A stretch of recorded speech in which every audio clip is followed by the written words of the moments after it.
trenerska soba, kjer mi trenerji skupaj se pogovarjamo pred samo tekmo o taktiki, kaj bi spremenili, kako se pripraviti na ekipo in potem vse te zamisli prenesemo v slačilnici na igralce.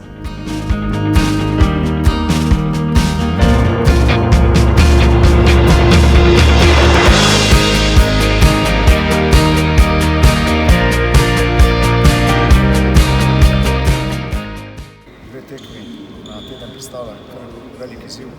Za igralce mogoče je to dobro, rajši igrajo tekme, kot pa trenirajo. Za nas je pa tudi to dobro, ker nas je veliko in si nekako razdelimo naloge.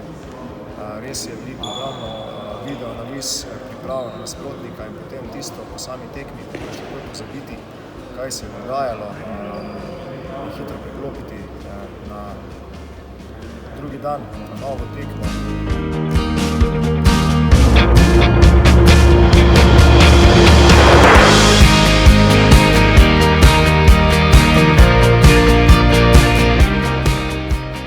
Veliko lažje, s tem, da nam še vedno je drugače, ali je v dvorani 500 ali pa 300 gledalcev, kot pa 5000, da nam še dajo dodatno moč, kar se je pokazalo tudi v lanski sezoni.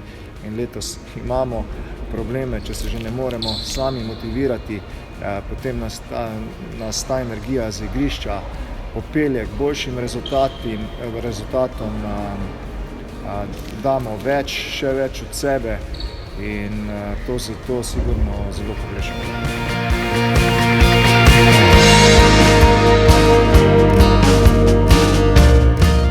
Začela ta kriza z virusom, da nismo imeli več tekem treningov, da to se je definitivno poznalo, da letos imamo tudi ogromno teh, ne ogromno, ampak kar nekaj teh manjših poškodb in že tu potem se ne ve, ker imamo testiranje vsak teden, kakšni bodo rezultati testa, ali bomo lahko sploh odigrali naslednjo tekmo, tako da sigurno to pušča določene posledice, ampak jaz upam, da bomo se čim prej vrnili v normalno življenje, da bo to pozabljeno.